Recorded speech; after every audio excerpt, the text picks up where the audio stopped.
요한계시록 8장 1절 말씀입니다. 제가 대표로 봉독합니다.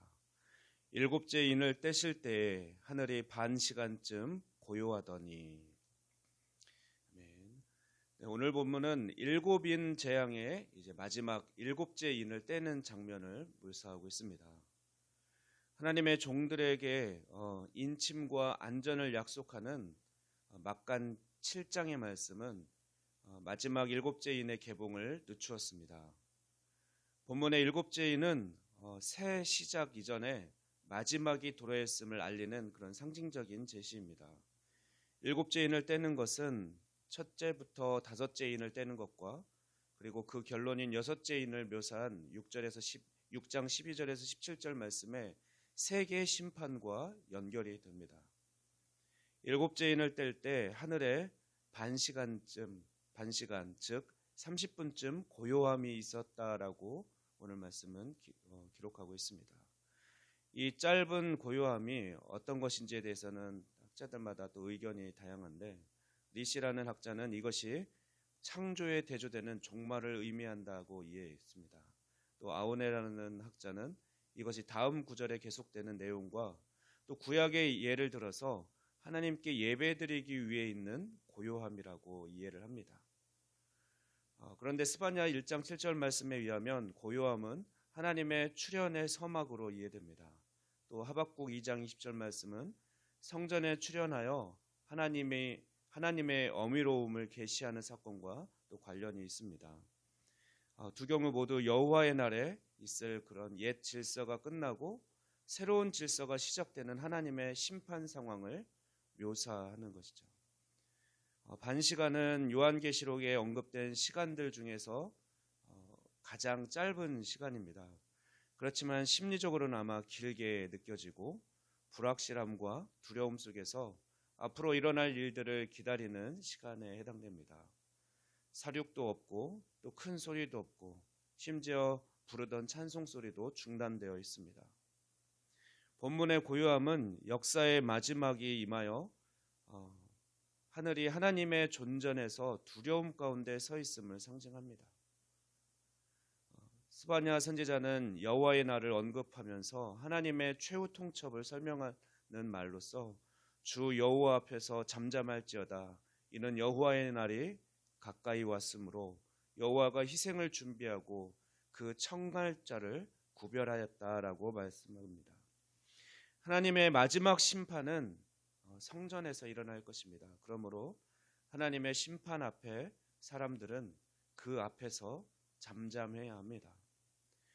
본문에 언급된 고요함은 여섯째 인과 일곱째 인으로서 세상의 끝이 도래했다는 것을 알리는 신호에 해당됩니다. 침묵으로서 고요함으로서도 신호를 알릴 수 있다는 거죠. 이러한 고요함은 불과 뇌성, 음성, 또 번개, 지진을 동반하는 심판과 심판 직전에 하나님의 등장에 따른 엄숙한 고요함입니다. 이 고요함이 마지막을 가리킨다는 사실이 더욱 부각되는 것은 이제 이어지는 8장 2절 이후의 말씀에 나팔이 마지막 심판과 관련해서 성경에서 자주 사용되던 이미지와 상징이기 때문에 그렇습니다. 이니 마지막 때에 대한 공개와 관련되어 있다면 인을 떼는 것이, 나팔은 전쟁, 특히 종말론적인 전쟁과 관련해서 사용되는 이미지이고, 또 대적, 포도주잔 이미지는 또 마지막 때의 심판과 관계가 있습니다. 이 세 가지 사이클이, 세 가지 심판이 이제 일곱 개의 내용을 각각 일곱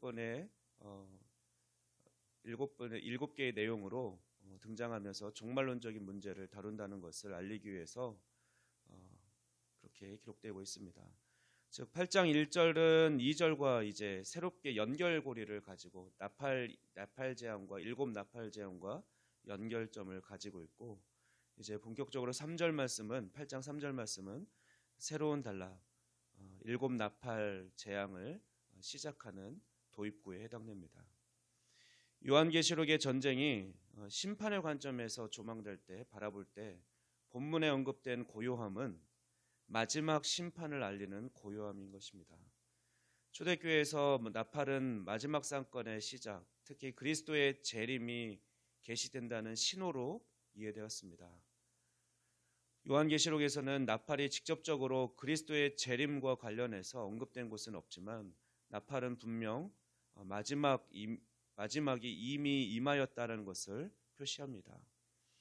구약에서 나팔은 경고의 수단 또는 군대에서는 공격 신호 또는 원수로부터 공격을 받는다는 긴급함을 알릴 때 또는 퇴각 신호, 하나님께 도움을 청하는 외침, 또 승리를 얻었다는 신호 또는 제사 예식의 신호, 하나님의 나타나심 등의 어떤 이런 다양한 표들로 나팔 소리는 사용되었습니다. 이스라엘 역사의 후기 시대에 오면서 나팔은 종말론적인 구원과 또 종말론적인 심판 등 종말론적인 그런 함의를 지니는 것으로 더 사용되기 시작합니다. 이사야 27장 13절 말씀이 그 대표적인 예입니다. 그날에 큰 나팔을 불리니 아수르 땅에서 멸망하는 자들과 애굽 땅에서 쫓겨난 자들이 들어와서 예루살렘 성산에서 여호와께 예배하리라. 마지막에 임함은 인재앙에서 나팔재앙으로, 다시 네팔재앙에서 대접재앙으로 이어지면서 나타나는 공통된 주제입니다. 그러나 마지막 때의 관점에서 볼 때 결국 고요함은 새 창조라는 종말론적인 시대가 도래함을 알리는 것이기도 합니다. 교회는 이 순간에 종말에 와 있음을 알아야 할 것입니다. 이 사인으로 우리는 하나님의 때가, 심판의 때가 도래했음을, 또 주님의 재림이 다가왔음을 알 수 있어야 할 것입니다. 또한 세상에 대해 하나님께서 심판을 내리실 것이고 또 그와 아울러 고난을 겪게 될 것을 준비하게 하는 사인임을 우리는 알아야 되는 것이죠. 그러면 우리는 오늘도 마지막 때 언약의 말씀 안에서 깨어 있어서 주님 앞에 설 날을 잘 준비하는 저와 여러분이 되기를 소망합니다. 기도하겠습니다. 우리의 구원자 되시며 영원한 아버지가 되시는 주님을 찬양합니다. 오늘도 새날을 우리에게 허락하여 주시고 또 새로운 한 주를 말씀과 기도로 시작하게 하시니 감사합니다.